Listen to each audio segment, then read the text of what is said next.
आज हम रासायनिक अभिक्रिया और समीकरण के पाठ में उपचयन और अपचयन अभिक्रिया के बारे में पढ़ेंगे। इससे पहले हमने आपको विस्थापन अभिक्रिया के बारे में बताया था और इससे पहले वाली जो वर्कशीट थी उसमें विस्थापन अभिक्रिया के बारे में जो समस्याएं थी और उसका जो विवरण था वो हमने आपको समझाया था। आज हम बात करेंगे उपचयन और अपचयन अभिक्रियाओं के बारे में।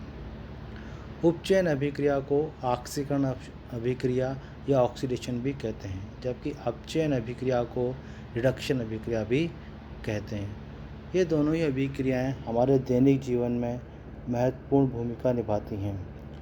आपने देखा होगा कि कुछ पदार्थ ऐसे होते हैं जो काफ़ी लंबे समय तक रखने पर, जैसे खाद्य तेल, खराब हो जाते हैं, तो उसका मुख्य कारण ऑक्सीकरण ही होता है। इसके अलावा कोयले का जलना, लोहे पे जंग लगना आदि भी ये सब ऑक्सीकरण के कारण ही होता है।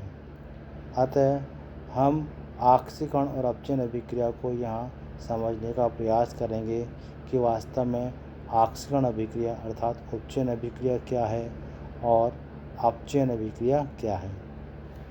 ये दोनों अभिक्रिया नाम से ही स्पष्ट है कि ये दोनों अभिक्रिया एक दूसरे की पूरक अभिक्रिया हैं, अर्थात एक दूसरे के विपरीत अभिक्रिया हम कह सकते हैं। यहाँ पर हम देखें तो उपचयन या ऑक्सीकरण और अपचयन या रिडक्शन, यहाँ एक अंतर के साथ इनकी परिभाषा को भी हम यहाँ व्यक्त कर सकते हैं। उपचयन या ऑक्सीकरण को देखें तो जब किसी पदार्थ में ऑक्सीजन जुड़ जाता है तो ऑक्सीकरण हो जाता है, या जब किसी पदार्थ से हाइड्रोजन निकल जाता है तब भी उसका ऑक्सीकरण हो जाता है, और या किसी पदार्थ से इलेक्ट्रॉन मुक्त हो जाते हैं अर्थात इलेक्ट्रॉन निकल जाते हैं, उस कंडीशन में भी ऑक्सीकरण हो जाता है।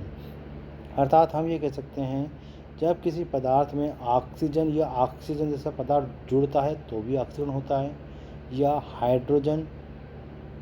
हाइड्रोजन जैसा पदार्थ निकलता है तब भी ऑक्सीकरण होता है, और जब किसी पदार्थ से इलेक्ट्रॉन मुक्त होते हैं अर्थात इलेक्ट्रॉन निकलते हैं तब भी ऑक्सीकरण होता है। इसके विपरीत अगर हम देखें तो अपचयन या रिडक्शन अभिक्रिया में बिल्कुल इसके विपरीत उल्टा होता है। जब किसी पदार्थ से हाइड्रोजन जुड़ता है तो अपचयन होता है, और जब किसी पदार्थ से ऑक्सीजन निकलता है तो अपचयन होता है। और इलेक्ट्रॉनों के आधार पर हम देखें जब किसी पदार्थ से इलेक्ट्रॉन जुड़ते हैं तो अपचयन होता है। यहाँ पर ऑक्सीकरण और अपचयन यानी उपचयन और अपचयन के ये तीन अंतर भी स्पष्ट हो जाते हैं। अब हम एक संक्षिप्त परिभाषा में देखें तो ऑक्सीकरण यानी उपचयन क्या है। जब भी कोई पदार्थ ऑक्सीजन को जोड़ता है अथवा हाइड्रोजन को निकालता है या इलेक्ट्रॉनों का त्याग करता है तो वो ऑक्सीकरण अभिक्रिया होती है। इसके विपरीत जब कोई पदार्थ हाइड्रोजन को जोड़ता है अथवा ऑक्सीजन को निकालता है या इलेक्ट्रॉनों को जोड़ता है तो वह अपचयन अभिक्रिया या रिडक्शन अभिक्रिया होती है। वास्तव में जितनी भी अभिक्रिया होती हैं उनमें अपचयन और उपचयन अर्थात ऑक्सीकरण और अपचयन दोनों साथ साथ होता है, इसलिए इन अभिक्रियाओं को रेडॉक्स अभिक्रियाओं के नाम से भी जाना जाता है। कभी कभी क्वेश्चन ये आ जाता है कि रेडॉक्स अभिक्रिया क्या होती हैं, तो ऐसी अभिक्रियाएं जिसमें उपचयन और अपचयन दोनों साथ साथ होता है उन अभिक्रियाओं को रेडॉक्स अभिक्रिया कहते हैं। जैसे अगर हम यहाँ बात करें तो इस अभिक्रिया में CuO प्लस H2 दे रखा है, इसमें Cu प्लस H2O बन गया है। इसमें CuO यानी ऑक्सीजन में कॉपर के साथ जुड़ा हुआ है, वो कॉपर के साथ ऑक्सीजन इससे निकल जाता है। अगर ऑक्सीजन निकल गया है तो उसका रिडक्शन अर्थात अपचयन हो गया है। अब इसमें देखें तो हाइड्रोजन के साथ वो ऑक्सीजन जुड़ गया है, तो यहाँ हाइड्रोजन के साथ ऑक्सीजन जुड़ गया है तो उसका उपचयन या ऑक्सीकरण हो गया है। अर्थात हम ये कह सकते हैं कि दोनों अभिक्रियाएं जिनमें ऑक्सीकरण और अपचयन साथ साथ होता है रेडॉक्स अभिक्रिया कहलाती हैं। यहाँ पर हम देखें दो महत्वपूर्ण बिंदु दे रखे हैं। यदि किसी पदार्थ में ऑक्सीजन जुड़ता है तो वह उपचयित हो जाता है, और यदि किसी पदार्थ में ऑक्सीजन निकलता है तो वह अपचयित हो जाता है। यानी हम ये कह सकते हैं कि ऑक्सीजन का जुड़ने से वह पदार्थ उपचयित होता है और ऑक्सीजन के निकलने से वह पदार्थ अपचयित हो जाता है। यहाँ कुछ प्रश्न दे रखे हैं, उनके बारे में हम अध्ययन करते हैं। पहला प्रश्न दे रखा है, उपचयन और अपचयन में एक अंतर लिखिए। तो हमने आपको ऊपर जो सारणी बना रखी है इसमें 3 अंतर पहले ही दे रखे हैं। आप कोई भी एक अंतर लिख सकते हैं, जैसे कि ऑक्सीकरण अभिक्रिया में ऑक्सीजन जुड़ता है जबकि अपचयन अभिक्रिया में ऑक्सीजन निकलता है। दूसरा पॉइंट यानी दूसरा क्वेश्चन आपको दे रखा है, निम्नलिखित समीकरणों में से पहचानिए कि कौन सा पदार्थ उपचयित या अपचयित हुआ है।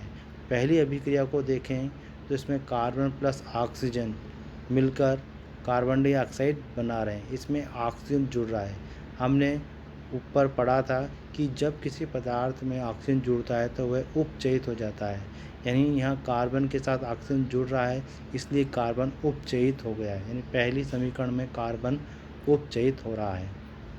दूसरी समीकरण हम देखें तो इसमें हाइड्रोजन ब्रोमीन के साथ क्रिया करके HBr बना रहा है, इसमें हाइड्रोजन जुड़ रहा है और हाइड्रोजन का जुड़ना यानी ऑक्सीजन के जुड़ने के विपरीत है, अतः हम यह कहेंगे कि यह अपचयित हो रहा है। यहाँ पर Br2 जो है वो अपचयित हो रहा है। तीसरी की बात करें तो तीसरे समीकरण में देखें तो HCl प्लस ऑक्सीजन ये आपस में क्रिया कर क्लोरीन प्लस जल बना रहे हैं। तो इसमें यहाँ पर देखें तो इस अभिक्रिया में उपचयन और अपचयन दोनों हो रहा है।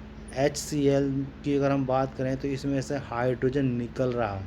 अगर इसमें से हाइड्रोजन निकल रहा है तो इस पदार्थ का क्या होगा, अगर हाइड्रोजन निकल रहा है तो इस पदार्थ का उपचयित होगा, यह पदार्थ उपचयित हो जाएगा। जबकि दूसरी अभिक्रिया में देखें तो ऑक्सीजन के साथ हाइड्रोजन जुड़ गया, तो अगर ऑक्सीजन के साथ हाइड्रोजन जुड़ गया तो इसका तात्पर्य क्या होगा, इसका अपचयन हो गया। अब चौथी समीकरण को देखें तो ZnO plus C is equal to ZnO plus C. यहाँ पर ये उत्पाद में गलत लिखा हुआ है, यहाँ पर Zn प्लस CO होना चाहिए।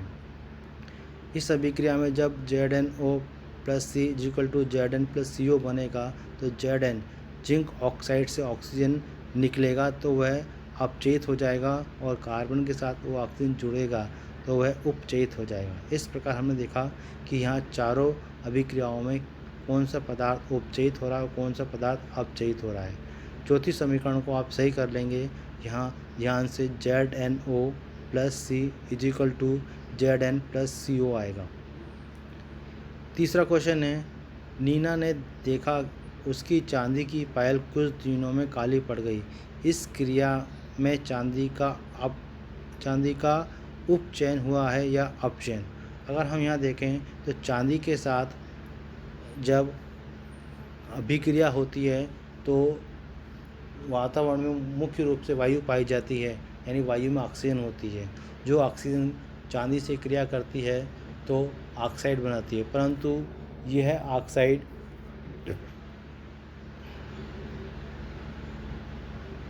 चांदी के साथ अभिक्रिया करती है तो ऑक्साइड बनती है, परंतु ये ऑक्साइड स्थायी नहीं रहता और वायु में या वायुमंडल में उपस्थित सल्फर के साथ क्रिया करके सल्फर में बदल जाता है, यानी सिल्वर सल्फाइड के रूप में परिवर्तित हो जाता है, जिसके कारण चांदी काली हो जाती है। यहाँ पर हम देखें तो ऑक्सीजन या ऑक्सीजन जैसा पदार्थ इसमें जुड़ रहा है। जब ऑक्सीजन या ऑक्सीजन पदार्थ जुड़ रहा है तो इस अभिक्रिया में उपचयन हुआ है।